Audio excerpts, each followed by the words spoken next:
An old Sony Cybershot W350, my old camera in fact, dug out from the back of a closet after 20 years in the heavy, punishing humidity of Anhui province. You look at a relic like this and wonder, is it just digital landfill, or is there still a heartbeat in that little piece of plastic and glass? Miraculously, once the battery took a charge without turning into a fire hazard, it woke up. Sure, it threw a little fit, jumping wildly between shooting modes until an aggressive switch back and forth cleared the oxidation from the contacts. I popped in an SD card, and suddenly this little pocket machine was holding space for nearly 40,000 pictures.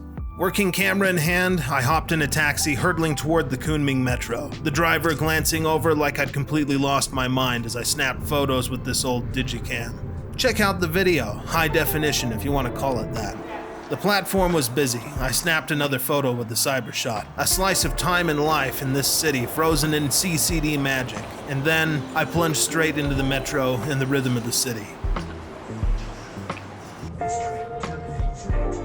I took another shot on the train. Side by side, you'd be hard-pressed to say why the Digicam won out over film.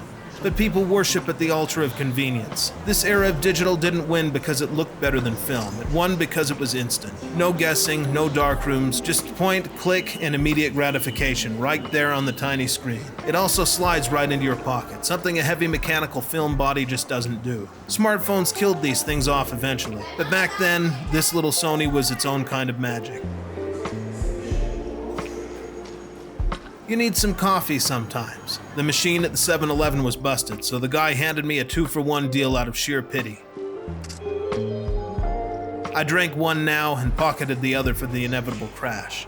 While I finish this coffee, I want to give a shout out to our sponsor, PicTime. If you've done photography work, you know the presentation is just as important as the photos themselves. The best photos in the world aren't going to leave paying clients feeling happy when they're just airdropped to their phone. PicTime has the presentation down pat. With fully customizable galleries and stores, you'll be able to give your work a complimentary presentation with the perfect font, weight, color, and layout. Not sure what to do? With one click, the AI tool will set you up with a perfectly curated and crafted gallery. Take it even further with 30-plus cinematic covers including video, animation, and multi-image designs. Like everything else, it's highly customizable. When you're ready for happy clients, just follow the link in the description below. Coffee finished, it was time to breach the surface.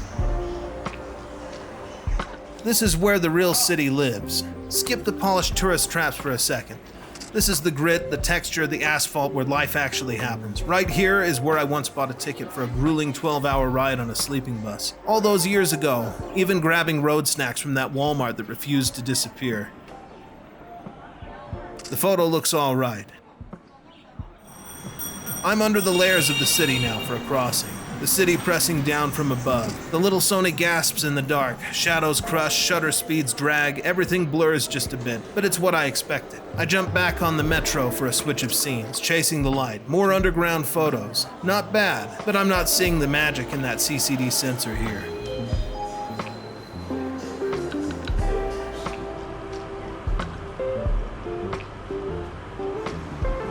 Another platform, busy as usual. There's always a train parked here. Do trains take breaks between runs? In either case, the Cybershot likes light, and this proves it.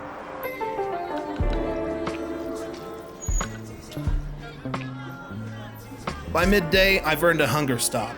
I find myself at tasting for a Chinese burger. A handmade bun cradling chicken packed with the electric kick of Sichuan peppercorns. I switched the dial to the food mode for this one. A snap of the frame, and suddenly that messy, beautiful sandwich looks like it belongs on a glossy Instagram feed. Stomach full, I'm back out on the pavement. Huiqianfang Pedestrian Mall hums with the midday heat.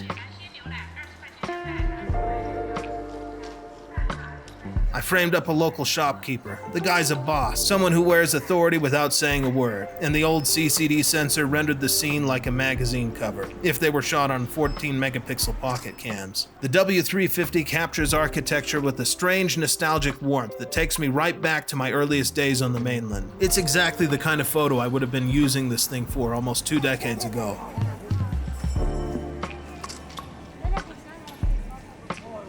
I pass a 7-Eleven and can't help thinking about how an American convenience store chain found its true bloated empire across Asia. I trace the water bottle's edge with the back screen. In this image, the old Sony pocket machine punches way above its class, trading blows with cameras like my A7 IV.